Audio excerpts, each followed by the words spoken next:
All right. Welcome, everybody, to Story Marketing for Your Mastermind Group. I'm your host, Sebastian Cruze, and here today we have Kylie Slavik, who we've known each other over 7 years now, I realized. We first met in a mastermind group. Shout out to Alex Moscow. And over the years, Kylie has generated over $50 million for her clients through story marketing. So she's one of my favorite people, and it just has this knack for speaking conversationally, down to earth, and sharing a message that inspires others. So I'll share a bit of the framework for today. But first, welcome, Kylie. How are you doing today? I'm doing great. Thanks for having me. It's super good to be here. Absolutely. So first, we're going to get into the introduction here. So a little bit about how you got into story marketing. And then we'll go into how people can use it for themselves, for their mastermind groups, because everybody knows the power of stories. Nothing new there. Everybody knows that the story of why you started, why you're on this journey is important. But the tricky thing is how to share, what to share, where to share, and how to do it in a way that isn't like verbal vomit over everybody, because I'm sure everybody listening has gone through so many ups and downs in your journey. So what to share that's actually relevant, that draws in your ideal clients, that magnetizes your ideal clients. So we'll get into that. But first, Kylie, yeah, if you could just share, how did you get into story marketing? Yeah, it's quite the journey. But when I was just graduating from college, I met this girl and her and I started a poetry venue. We called it Third Eye Spoken. And I had been writing poetry since I was 9, but this was like a new kind of poetry. It was slam poetry. So it was very raw and very rooted in hip hop and culture, like New York City. It came out of New York City hip hop culture. And the types of stories that people shared were, of what was going on with them that was really real. And I was so shocked and surprised and so healed by it because it was a lot of the stuff that I'd been told my whole life, like, you shouldn't be sharing that. People don't want to know that about you. Like, that's not, we don't talk about this kind of stuff. And so we were hearing a lot of really raw, real truth on that. And I ran that venue for about 5 years, I think. It was actually, it wasn't like we didn't have a building, but we moved the poetry show around once a month to all these different places, whether it was like coffee shops or bars or whatever. And I really honed my craft. My friend told me, because I am a very abstract thinker. So a lot of my poetry was like psychic download spew in a way. It was almost like beat poetry style. And so what ended up happening was they gave me the feedback that I needed to tell more stories. And you could tell by the audience, this translated into quite an amazing marketing skill. You could tell by the audience's glazed over look if they were understanding you or if they were leaning in and laughing and crying and having a good time with you. So once I started incorporating more story into the poetry, I could see people lean in like right away. There was no need to like do anything other than share a story. So I started writing in that way. Mhm. After a while, we weren't making any money off of it. Everything we did was going to nonprofits and stuff like that. So, Could I pause something right there? yeah, Because I just it resonates so much with me. And I know the people listening it will as well, because I attract innovators, spiritual, driven people. And so I know I've been there. I know others have been there where you feel like all of this inspiration or this energy or these visions, but then when it goes to communicate it doesn't land with the audience. So I feel like that's so powerful because you got that direct feedback as you were speaking. I did. And it was a total discipline for me to learn how to tell stories in a detailed way, like the way that I'm going to share with you all in this training, a different formula that I use for origin stories or creation stories, whatever you want to call them. It took a lot of discipline. In fact, I hired a story coach one time to help me with my work. And she told me, I cried too. She made me cry. She was like, I don't even feel like you want me to be in this story at all. And it was really hurt my feelings, but it was because it was still very abstract and there was a lack of specific concrete details of like a story world, where I am, who I'm with, what's going on, no sensory details, just kind of like abstract narrative in a sense, more like a laundry list of ideas and concepts and things like that. So So, anyways, after a while of doing the poetry thing, I got really sick of being broke. We weren't making any money from it. We donated all our proceeds to nonprofits because my co-founder felt like if there was money involved, we would fight. And I don't agree with that at all, but that's what we decided at that time. So I got really tired of being broke. I had an astrologer who's a spiritual teacher of mine tell me that if I didn't become an entrepreneur, then I would be holding my soul back a grade in school. And so I was very upset about that at that time, but I ended up just starting to learn about marketing because I was like, well, if I have a business, I need marketing. I have no idea what I would do as an entrepreneur, but I know I need to know marketing. I started studying it. I started getting jobs in our industry. A lot of people hire mentors to teach them how to do all this, but I got paid to learn. I got a lot of jobs first, and I worked in the industry for 3 or 4 years before I went on my own. And during that time, I wrote a story based ad. It was my first Facebook ad that I ever did. I just followed the poetry formula that I'd learned in storytelling. And we did, and the woman I was working for, the client I was working with, she did this outrageous video series with all these cameras following her around Paris and all this kind of stuff, sharing her story. And we put those two things together and we made $2.5 million in 12 weeks. So it was really, then I was like, what am I doing? Why is it working? I don't know what I just did. Could I do it again? And Yeah. then I became a student of storytelling and marketing. And that's how I kind of got to where I am today. Wow. Wow. So much there. So much there. It's a lot. I try to keep it as short as possible, but it's a long story. Yeah, and I guess I should clarify, there's so much that resonates there.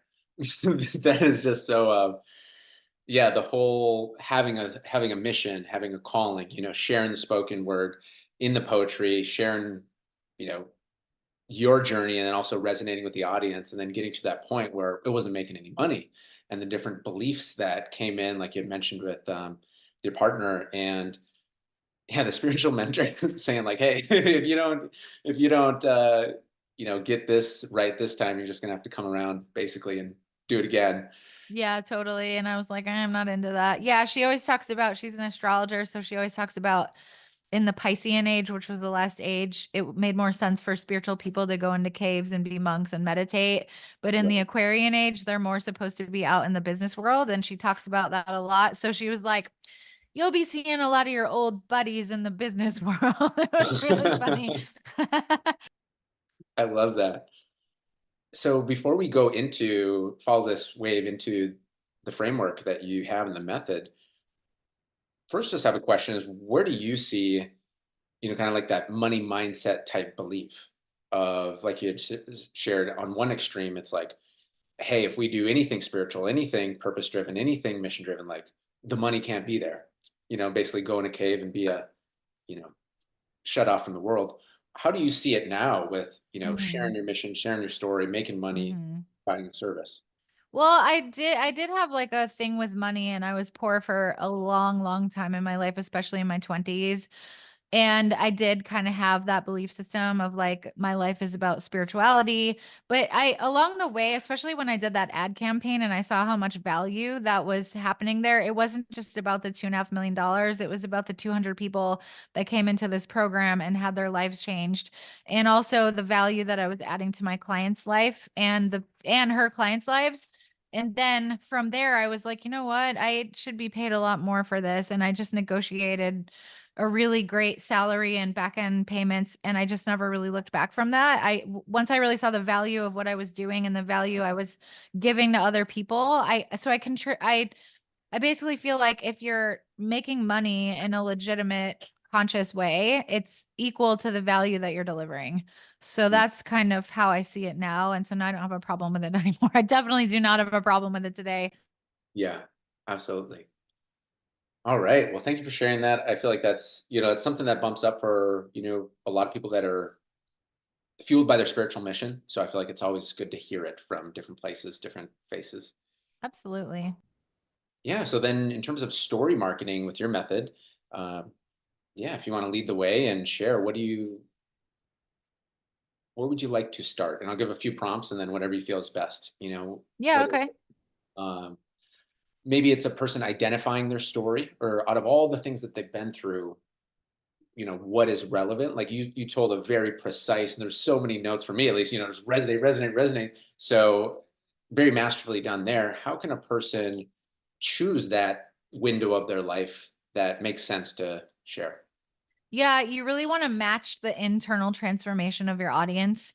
If you can match the external transformation as well, then that's good, but it matters more that it's internal. So when you really understand your avatar and who you're speaking to, what you really want to do is look at where are they at emotionally and where do they want to go emotionally or transformationally? And when was there a time in my life where I was also on that same journey? So for my audience, a lot of times they have a lot of fear of putting themselves out there. Mm, But they have a really big vision. And so I always tell people to name that journey, and it's like their hero's journey or like their movie title for their marketing. And for me, it was what I worked with for a long time. I'm kind of moving out of this now, but it was from wounded healer to empowered entrepreneur. So a lot of people that we're talking to relate to that wounded healer archetype, and they just don't know how to get their gifts and their talents out there because there's real trauma around it, right? A lot of people that we work with were black sheep in their families. They didn't fit into their religion, they didn't fit into school. And so there's a lot of trauma around them just being who they actually are. And then on top of that, becoming visible. So a lot of times I'll just tell them if you tell a story that match the internal journey of your audience, then it's not about you at all. It's about being of service. So the story, like for marketing purposes, I think for healing purposes, we want to just share whatever story we want to share, which is how the poetry was. But for marketing purposes, we want to not really share from our need to tell a story, but it's or about being heard. It's about being of service to the audience that we're speaking to. mm. Wow, wow. I love that. Yeah, because that's what, I've seen for myself, seen for others. Like if it's about me, me, me, then it's like, I don't want to do it. But if it's about of service and we, then it's a different energy. And it's like, okay, time to step up, time to rise up. So I love how you shared that of when the story's told in that way, it's a service to everybody who hears it. And so then it's like it's a duty, it's responsibility to share it. I think so. I really do. Yeah, I think that's a good way to put it. Hmm. The inner transformation. I feel like that's so powerful. Let Michael Haig, oh, sorry, go ahead. Yeah, I just say let's go into that deeper because I feel like there's all this complexity that can be around by telling your story, and I feel like you just went "Zzz," and then just went right to the Yeah. heart. Totally, totally. Yeah. Well, my one of my mentors, Michael Haig, he's a Hollywood studio script consultant, but he got popularized in the marketing world by helping Russell Brunson with his story and becoming a part of Russell's mastermind. And so he really does a lot of business stuff. He talks about the hero's two journeys. And so one of them is that external journey, like, okay, I have this goal because there's no story without a goal. I have this goal, and my goal is to get the girlfriend or to make a bunch of money or to win a war. I mean, pick any movie and you can see what the hero's goal is. Mhm, And that's an externally driven goal usually, like I want to get married to this woman or I want to make $1 million or whatever. It's an external goal that you can measure. Did this goal happen or did this goal not happen? So it's totally measurable. But the inner journey is about who the person has to become in order to attain the external goal. So like with every story, you are not the hero of your story. You are the mentor in the story. There's a part in the hero's journey meeting the mentor. So you're the mentor in your story. Your audience is the hero. And so how you make them the hero is you put their internal transformation first as the most important thing in your story, but you're just sharing it from your own lens. Like, okay, I was there too, and here's how I overcame it, and here's what's happening now, and here's how I can turn around then and help you get what it is that you want, what your clearly defined goal is. So in the pursuit, Michael calls it the pursuit. I have my own way of talking about it, but he calls it the pursuit. And it's like you establish a goal because something happens to throw your world out of balance. And you're like, ooh, I got to do something about this. And then who you have to become is basically the actual story. mm. Wow, that's so good. So good. So for people listening, sounds like first being very clear on who your ideal client is. What are the problems they're facing? and then probably that reveals, where they're trying to get to. And yeah, just to reiterate here, so what you're saying is take a look at that inner journey. Could you share a little bit more? Maybe some examples would be great of the inner journey transformations that you've seen. Yeah, absolutely. Well, for our particular clients, it's usually the internal journey of becoming like who they have to become visible. So a lot of Mhm, times like they have this great idea and they're really passionate about it and they know they can help a lot of people, but they stay really stuck. They're not influencing. You can be a micro influencer and influence 100 people. I don't care how many people you're reaching. If you're changing lives, then that's amazing. And I do believe story is the best way to do that, but they have to have an internal journey. Like they have to kind of heal their trauma. They have to have an internal journey from being in that wounded place to really understanding that what they're, and again, it's the same thing as I said before, understanding that it's not about them, but it's about being of service. And so, really, it's an internal journey of getting out of your own way, basically. mhm, mhm. Wow. So identifying what is the inner journey, and then, and I would say, like, for we're speaking right now for aspiring mastermind group leaders, and aspiring mastermind group leaders or existing mastermind group leaders, everybody has community on their mind and on their heart. And so getting traction with the first 10 people. So I'd say for a mastermind group leader, it's that inner transformation of probably being maybe like a best kept secret to becoming a visible leader, guiding others. Would that Absolutely. feel like it? Yeah. Yeah. Huh. That makes total sense to me. Okay, great. So then you would, once you identified that and you're with your method, you would take a look at the times in your life where you went through that and maybe pick the one that resonated the most, would you say? Yeah, what you really want to look at is like you would pick the one that resonates the most. But when we're talking about business storytelling, there's also something along the lines of like, it also has to relate to how you got good at what it is that you're doing today. So for Mm, me, I'll share the poetry part of the backstory because that is how I got good at marketing because I learned how to get people's attention and transform their life in some way, and you only have like 2 to 3 minutes to do that at a poetry slam. The time limit for a poem is about 3 minutes, so you wow. only have a couple of minutes to do it, and you have to Yeah. get fast attention, and that translated into my skill of being a marketer.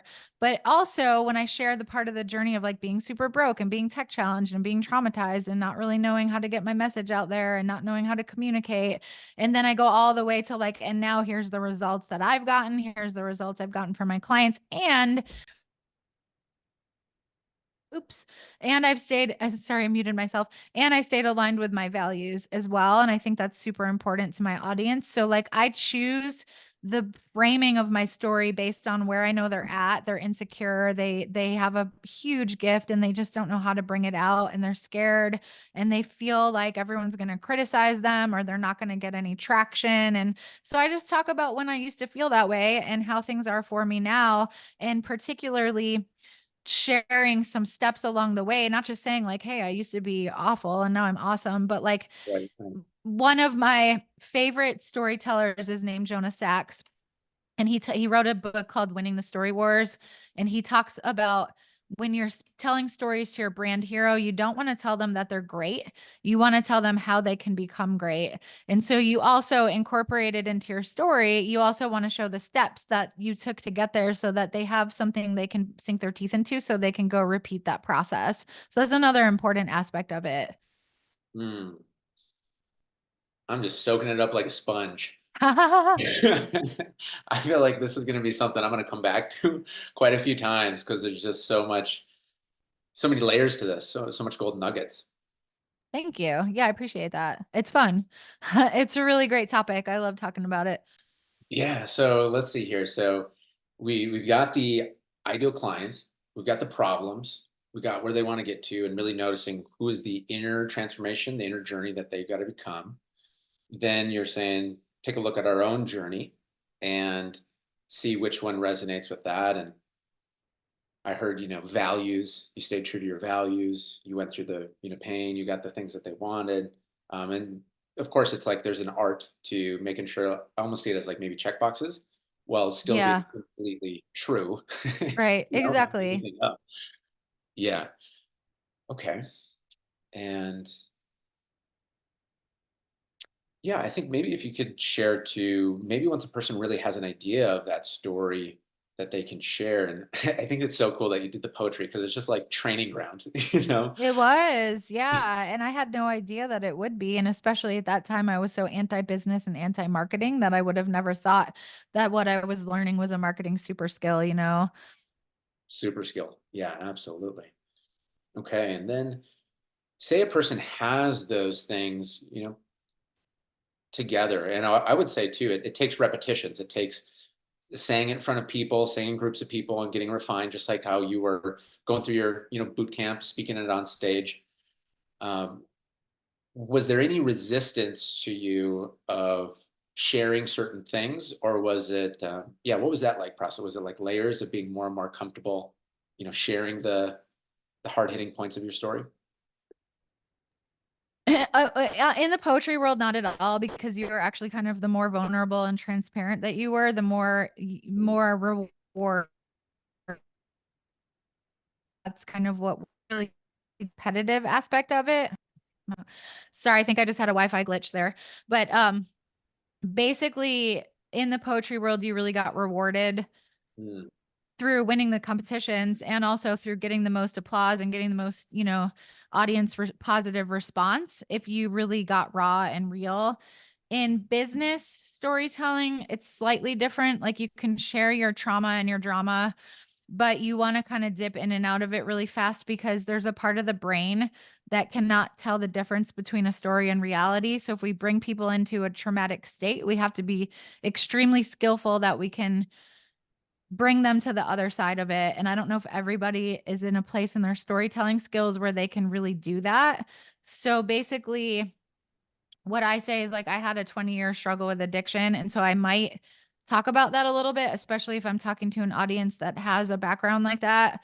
But I'm not going to bring them into the gutter with me, right? Like I'm just going to say, I struggled with addiction. Here's what happened and here's where I came out on the other side of it. And I would probably choose to share that story if I was talking to people that had a background of coming from coming from nothing and not having the confidence to be successful, or coming from a really bad place, or having a lot of hard knocks or a lot of disadvantages in life, because then the point of that story would really be like, look, if I can come from that and do what I'm doing today, so can you. But I wouldn't choose that story in a lot of other contexts. So again, it's always about your audience first and what they need to hear in order to get inspired to be the greatest version of themselves. mm, mhm. Okay. A couple things I want to highlight here is everybody listening probably feel very magnetized to Kylie right now because of your story, right? Because it so resonates with the people that I, you know, talk with, work with, and such. So I think on one hand, it might be seeing like, a pro basketball player go up and dunk and, do different moves. And it's like, oh my gosh, like, how am I going to, do all that? I think the important thing I would like to highlight here is, like you said, this is a super skill. I truly believe that this is a super skill because no matter like if you just get your story dialed in, Zoom calls, group calls, wherever you go, people are going to be drawn in.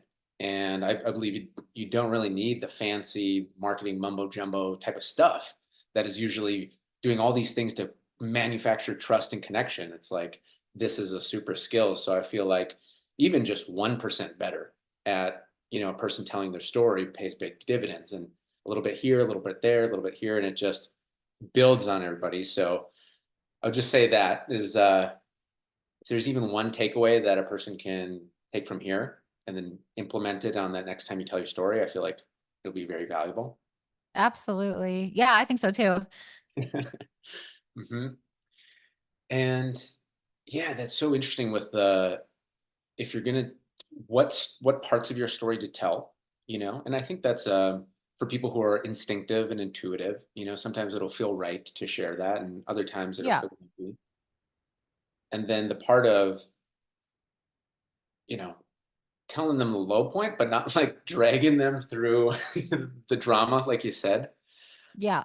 I feel like that's so important because that's what I've seen online. And a lot of people see online is you got to, show your vulnerability, you got to show your low point or whatever way they're saying that. And so I think that's so important. What you shared is, yeah, if it makes sense, show that low point.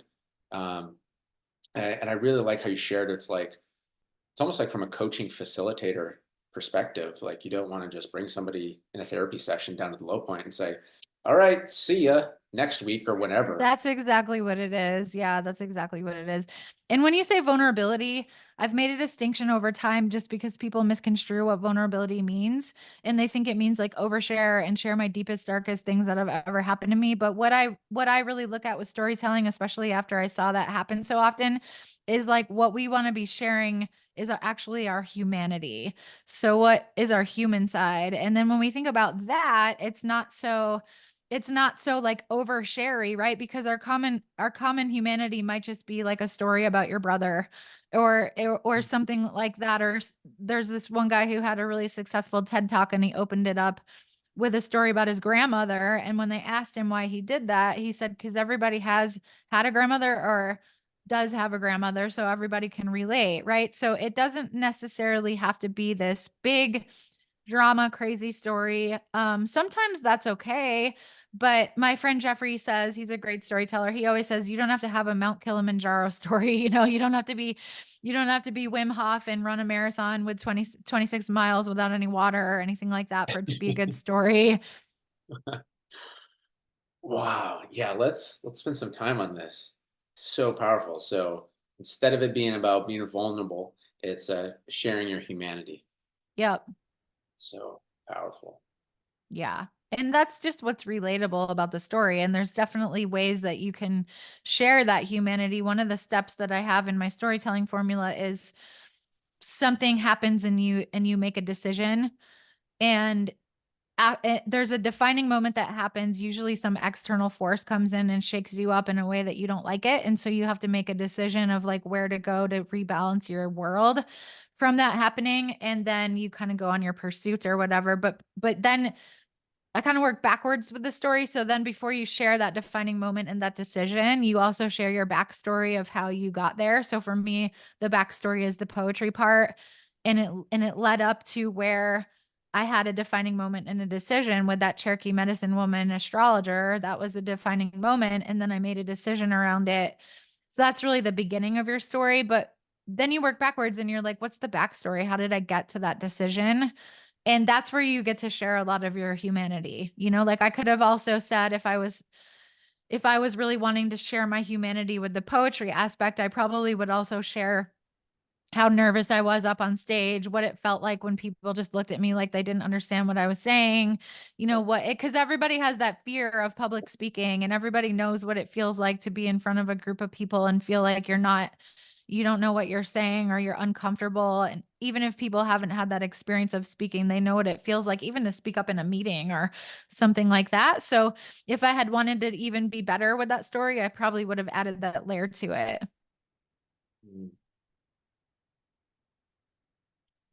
Wow. I'm going to be going to this a few times for sure. It's so good. And I think everybody listening can resonate as well. So, being an aspiring mastermind group leader or already existing community leader, it's communication, it's inspiration, it's guidance, and to share the humanity and also to relate to what you had felt like, where you had something you wanted to communicate, but it was not coming out, so you weren't being seen and heard.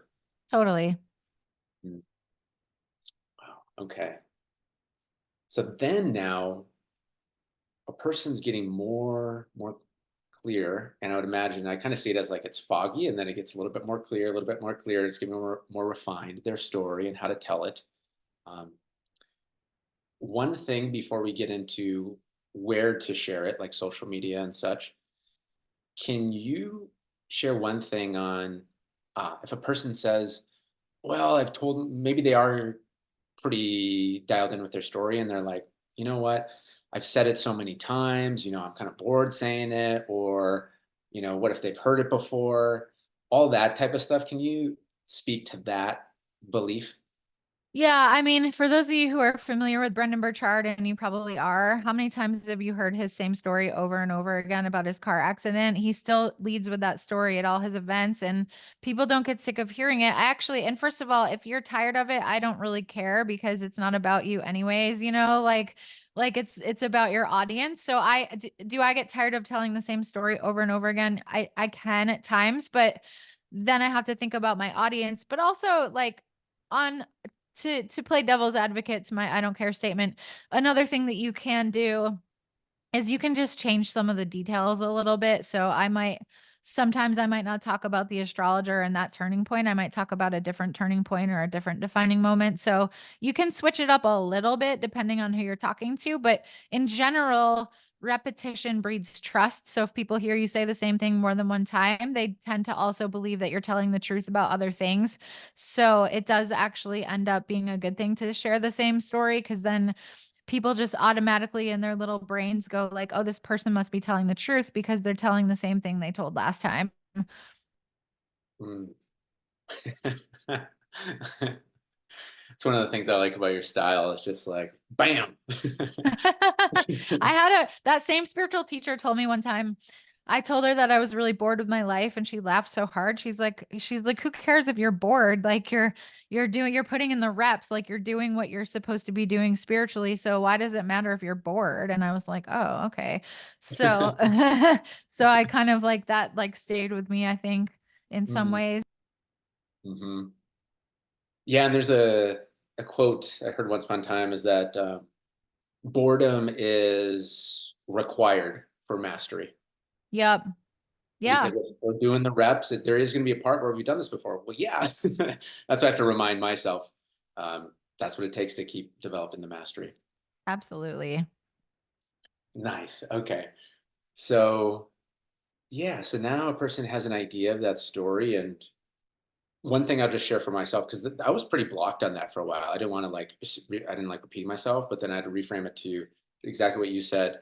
And also that people listen to the same songs over and over again. So it's like the hit song. I think Donald Miller, equates it to that. Your hit song, people want to hear it. So if people are going on tour, that have played in the 80s and now they go to the tour and they say, oh, we're just playing the new songs. You're like, what the hell? Yeah, I've, they don't I've, like it. Exactly. That's exactly what I would have never thought about it in that way, but that's exactly it. right. They're like, we paid to hear the 80s jams. Now play them. So yeah, so now that a person has that, uh, posting it. And before I do, or before I pitch it over, I'll just paint a picture. So putting it on social media, putting it in video, whether it's written or video. Has anybody ever poured their heart out into a post and you're just on a roll and you're running, and you're typing time? I know I have, I'm on a roll. Has this ever happened to you? You're writing, you're writing, you're writing, you're writing, you're writing. And then pretty soon, wow, it's really long, but you look at it and you're like, I need to cut this out of this, but like every part is important. That's what it feels like. And then so go, no, you know what? I'm gonna post it. I'm gonna, no matter what anybody says, I'm gonna post it. And you post it, and then crickets, nothing. And Yeah. maybe you ask somebody who saw it, and they go, oh yeah, I saw it, but I clicked to see more, and then there was a book, and they go, I don't have time for this. Sorry, boom, scrolled away. Yeah. Yeah, So totally. how do people It, not fall into that trap? it's probably better to make a video because people are more used to watching longer videos than they are reading long posts. But also, like for Facebook, for example, I will tell my origin story over 40 posts, right? It's like you just share little pieces of it as you go and build relationships that way. I always talk about it, if your story is like a movie, can you just share a scene from the movie? Do you have to really share the whole movie every time, or can you just share Mm, like a snapshot of it? So over time people will see those snapshots and they'll be able to piece it together.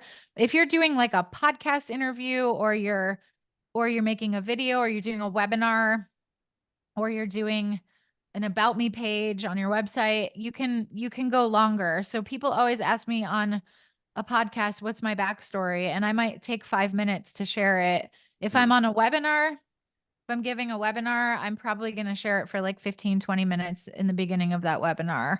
So the form fits the mm, the form fits the function. Like, what is the function of what you're doing? And it may not be good to post a 1,500 word post. However, I have done it. And because I spent a lot of time building relationships with people through Facebook posts, people will read it. So if you're giving a lot of value, you can get away with longer copy than if you're just kind of coming out of nowhere and putting this huge story out there. And people are like, I don't even see you post on Facebook. Why are you sharing this big long thing with me? So it's about consistency also. Mm, mhm, mhm. And yeah, so many interesting things there. So with like you said, your story over 40 different posts, I'd imagine, as you shared, each one's like a scene. Do you approach it with, hey, here's this nugget that I want to share with people? Maybe you encountered something in your life or a conversation. You're like, oh, this would be a good nugget. And then do you see from your own story, like maybe what scene fits that nugget to share? Exactly. Yeah. Like, what lesson are you trying to convey? And there's always like a moral of the story. Of course, you want to let your audience figure out what that is for them, but there's always a lesson in every story. So you can basically think like, okay, this is what I see people struggling with right now in my audience. I'm going to share like a little snippet of a story of how I used to have that challenge and how I don't have it today.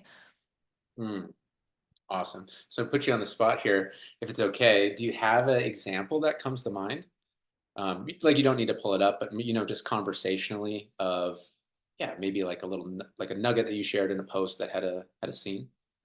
Yeah, I had this post one time because my people feel lost in the online world a lot of times. And so I had this story about getting lost in Manhattan.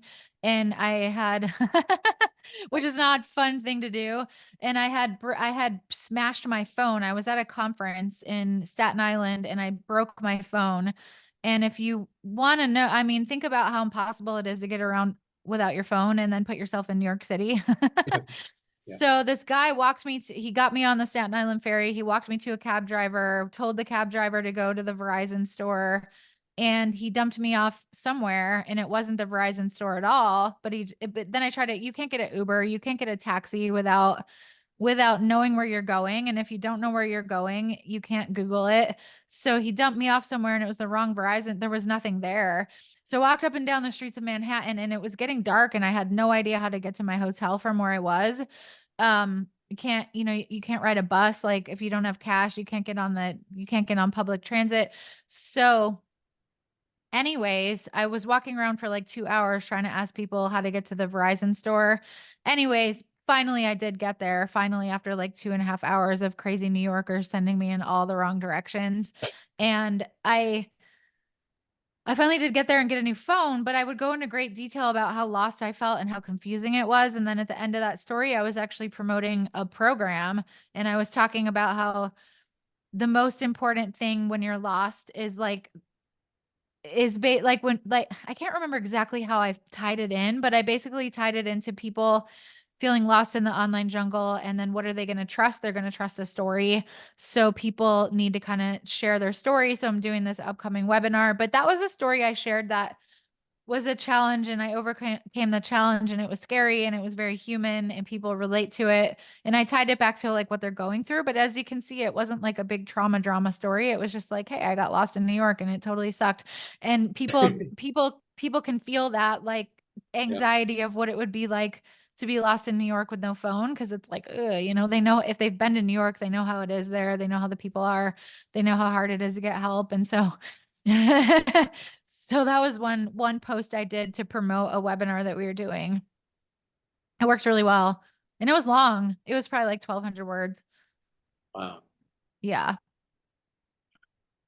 It's so cool. It's so great to hear that example. And I feel like that's so actionable for everyone, which is, yeah, you notice an insight that you want to share. Maybe people are going through a certain problem that you're seeing, or in a conversation that you have, a certain topic keeps coming up. I know that's how it is for me. There's, every week there's like a topic of the week that keeps coming up in conversations.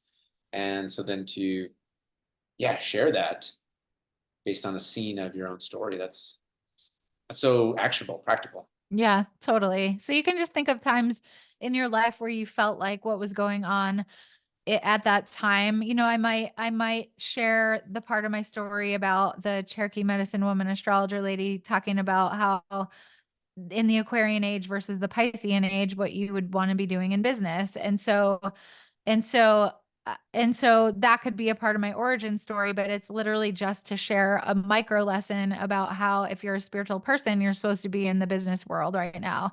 And that's something that my audience really struggles with. And so it's just a little piece of my origin story that is helping them with a little micro belief that they need to shift. Hmm. Awesome. And do you look at it through the lens of what beliefs they need to shift and just have them like maybe written down, or is it something that organically comes through everything that we already talked about? Well, I relate to my audience a lot. They're not where I am, but I was where they were. Hmm. So I don't have to really give it much thought because I kind of know how I used to feel. And but it does come down to knowing your audience because not everybody is the same as their audience. Some people have an audience that's quite different from them and quite different from the journey that they're on. And in that case, you just have to find little snippets of stories that do relate to what they're going through. And that means you have to know what they're going through. So sometimes that means you have to do a little bit of homework and you have to do a little bit of research to figure that out. But you don't want to guess. Like guesswork and storytelling is not, it's not even worth the time. Mm-hmm. Hmm. Okay, so as we're bringing this all together, I know you have a resource as well to share. I'm wondering if we should summarize everything first or Okay. talk Up to about you. that doc. Do you have any instincts? I can just go through the steps really. There's 12, so it'll take me a few minutes, but I can take them through and then there's examples in the worksheet so you won't really have to guess. Um, if that makes sense. Yeah, that sounds great. Okay. So the first step is the story world. And so what I mean by story world is when I was talking about the poetry, I could have done a better job at it. But I might say I'm on a makeshift stage at Coffee Culture for a Third Eye Spoken poetry show in Gainesville, Florida. So now I'm setting people up for an actual story world. You want the very first part of your story to show where you're actually at. I don't want to hear a coffee shop. I want to hear a coffee shop in Gainesville, Florida. If I wanted to be even better, I would have said the name of the coffee shop. Not that people have been there or even know, but they picture it in their mind in their own way, the more details that you give, and it keeps them more engaged. So So that's the powerful. first that's the Yeah. first thing is like what is your story world? And then what is that backstory? So I'll go backwards on these two steps. You'll have You'll have a defining moment in a decision, and we've talked about that a little bit. In this particular case, I'm calling it an inciting incident, which is fine. The Hey, inciting incident. real quick. You can share your screen if you'd like, and Okay. Okay, cool. Let me do that. Let me just do that. Hold on one second. as you pull that up, Kylie's given access to this to everybody. So this is in the Zoom chat. It'll be in the Facebook group comment as well. So awesome gift here from Kylie.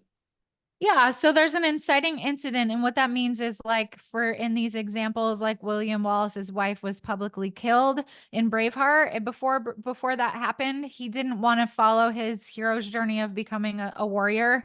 But then when that happened, that was his inciting incident. And then he was able to then from that inciting incident, he was then able to make a decision. And his decision was to take up arms to get England out of Scotland. And his goal was to achieve that. So then the whole story, this all happens in the first like 15 minutes of the movie. So the whole story is really about the pursuit of that goal. Once you can come up with your inciting incident, your decision, and your goal, then you can kind of work backwards. When you're planning the story out, you need to work a little backwards. When you're writing it, I recommend following the steps in order. But now you're like, okay, what was the actual backstory? So for William Wallace, it was about like hanging out in Scotland. There's a backdrop of war. He's hanging out with his wife. They're having a good old time. So that's like that backstory. And then we move down into the inciting incident that happened that totally changed his life to his decision and his goal. So that's really the first part of your story. You also want to just take a look at the stakes. So, what are the stakes for people if the goal isn't achieved? For William Wallace, the stakes was like the entire fate of Scotland. That was the stakes. And so, because the stakes were really high, you can become emotionally engaged in the story in a way that you wouldn't be able to if the stakes were like, oh, I'll just lose $5 on a bet at the bar. Like, nobody cares. So, Right. so yeah, like if the Yankees lose, I'm losing a Yankees hat or something, like, Yeah. that's not so. Often we'll see like personal safety is the stake, or the bad guys are going to take over the world. That's a lot in action films. The stakes are like the whole world is going to go out of balance and the bad people are going to run it. So we do that. I know I'm moving through this really fast, but you also have access to the worksheet so you can go through it a few times. Mhm. When we pursue that goal, what is our top challenges? So for me, the challenge might have been the fear of public speaking, and I had to overcome it. Having to overcome a physical limitation. Alex Moscow, who we talked about in the beginning, he shares a lot about having to try to become a public speaker with a stutter. So that's something that he talks about to share his humanity. And also it kind of says like, hey, look, you're afraid and you don't even have a stutter. Think about how I must feel. You can definitely do it if I can do it. So you talk about that challenge, and then how did you resolve it? Sometimes a mentor or guide comes into the picture and passes off the wisdom. Sometimes you just feel the fear and do it anyway. In the story of Zappos with Tony Hsieh, his his challenge was resolved by moving his entire team of employees to a central office in Las Vegas and creating company culture. Because before that, everybody was scattered. There was too many employees, and he was having to liquidate all his properties to keep the company going. And then he was like, my passion is people and culture, and I don't even know who the people on my team are, and we have no culture. So he resolved his challenge by doing that. So that's what that example is. Mm. And then we move into the result. So for me, I helped a client increase their spa sales by 700% in a slow month with a single story. So you want to start showing that tangible result.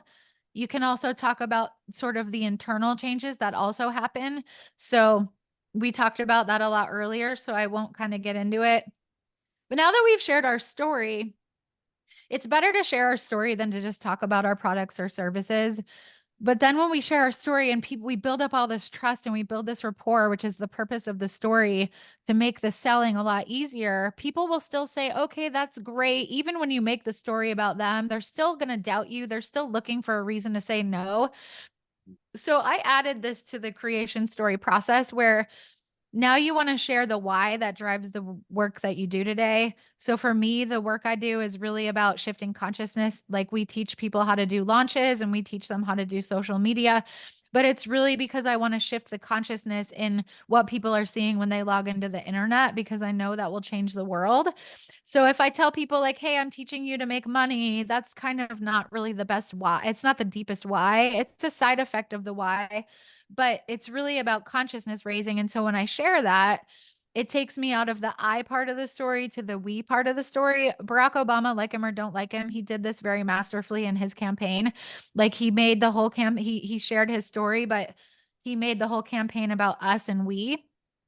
And he won by quite a bit, I think, if I recall properly. But he had a great storytelling team behind him. Actually met some of them in a bar one time. That was pretty funny. So we want, so we want to talk about the why. And now we're just looking at what do we want them to do?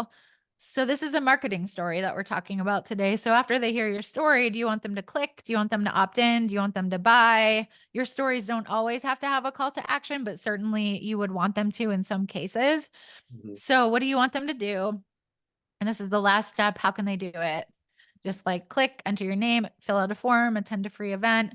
And that is the formula. I think there's like 12 steps in there, but once you get good at it, you can run through it without even needing to look at it. You just kind of get good at it, and then, you're in good shape. You don't even have to think about it anymore. In the beginning, it's like a discipline to be able to follow that format. Mm.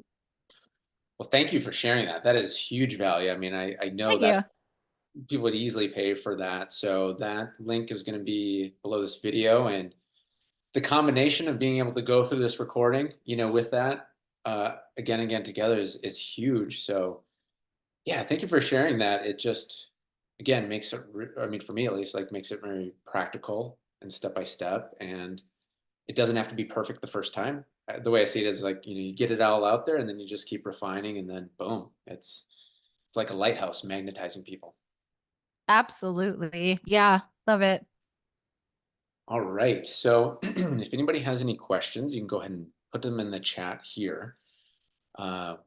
Where can people go to get some more Kylie Slavik guidance? I know that you do consultations, you do VIP days, which are Hmm. very helpful. I remember I did one once upon a time, a long Yeah, we time ago. did. That was super fun. Oh my God, it Yeah, was so fun.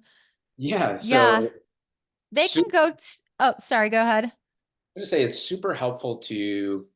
Uh, it's like maybe the pieces are floating around, and it's like, Hmm. okay, I can kind of see what the right picture is. Just go, boom. Let's get this put. Let's get this done. And a happy Hmm. VIP day or a VIP day. Absolutely. Yeah. So that's super fun for me to do. And they can just go to kylieslavik.com and fill out a contact form or email me at kylie@kylieslavik.com if they're interested in something like that. I don't send a ton of email to my list anymore because I've gone full time with Conscious Marketer. So if you want to hear from me a little bit more, you can go to the consciousmarketer.com website and we send most of the email that I send goes through that. But if you wanted to work directly with me, then kylieslavik.com is the way to go for that. Nice. Okay, I'll have those links there as well. Well, um, yeah, why don't we bring in Laura here for a question if you have one, and then we'll do our final wrap up here. And so, Laura, going to have you go off mute. So, what would be your question for Kylie? Yeah, it's been quite tricky because I have this combined story with my mom. But first of all, I just wanted to congratulate you because I've done a few, courses and trainings on brand story, and this is mind-blowing and Ah, thank you. Yeah, thank super you so much. practical. Yeah, I used to work in the film industry, and I kind of feel the energy of, script writing and things like that is very actionable. And the magic is that I launched my episode 0 of my podcast last week. Awesome. And the way I came across with the presentation was totally a download. I couldn't follow any of the practical tools, from other trainings. And I just found my story reflected in your whole framework. So I just would like to Ah, share it with you that's and see if amazing.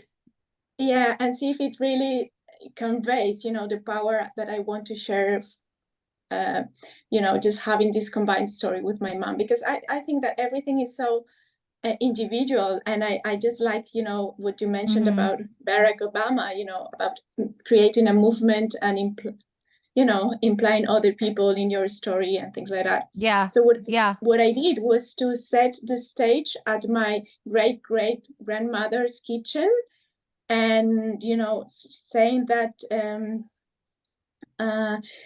she brought out my grandfather when he lost his mom, whose name is the same as my mom now. And then I said, just to connect with the audience, how brave these women were. And then that my dream of speaking out for rural women was born at the UN, because I Oh, was doing cool. an internship as a conference interpreter. And that day, I realized something told me within me that I wasn't meant to be a parrot and repeat other people's, speeches, but my people's voice was meant to be heard if we were really serious about changing the world. So I was kind of in depth with my culture, especially after my granddad died, and I felt, responsible for keeping our culture alive. And that's when I started to work at the film industry. I even went to New York to present one of our films in Galician language. And then I was at Berlinale, and the same download came, and this is where I identified like Hey, uh, hey, Laura, I'm going to ask a what is, question here. sorry. So is the question for Kylie, like, is that beginning part of your story? Like, if that resonates, is that the question that you have? It's more like where my mom gets into the whole picture, because Yeah. Yeah. I'm comfortable with my own, story. But the thing is that at Berlinale, I realized that I became a workaholic, not happy. And then, I was also suffering for my mother because she took care of the whole family. She felt frustrated. And then I also cared about environment. So what I say is that the next chapter of my life became a co-production with my mom, Mother Nature, and myself. And this is where, we started to relearn how to introduce nature in our business. And then I invited my audience to join our workshop. Yeah, that sounds good. I would say I've done origin stories for people that had 3 founders. That was the most I had. And so what we did was we shared the backstories of all the founders. And then the defining moment in the decision aspect of the story is where it all came together. So they shared their backstories, and then it was like, how did we end up all working together? What was that defining moment where we were like, oh, we should be doing this together? So I think that would be the way that you could follow this format without it being all over the place and just being still really clean and concise. That would be my recommendation. At least like try that and see if it feels good to you or see if it works for you. But that's the way that I would go with that. That would be at the very beginning then, sharing her backstory as well. You could start with the defining moment in the decision if you wanted to. You can flip the order of things around if it's more interesting, or so you could do that, and then share the backstories, or share the backstories and then the decision. All right. Thank you so much. Yeah. Yeah, of course. Good to see you. Thanks for being here. Yep. And so now we're going to summarize everything, the journey that we've gone on today, and then we'll go ahead and wrap up. So we covered a lot of ground. How Yes. Kylie got into story and poetry, as well as marketing, and how to share the different parts of our story that's relevant to the audience, and how it's a inner transformation for them. So that's why it's service to them to hear your story and how it shows your humanity as you share those different things. It doesn't need to be a drama mama, cry fest. It's just sharing the different humanity of us, and how when it comes to social media, yes, you can share your story in a few minutes in a video or maybe a longer format.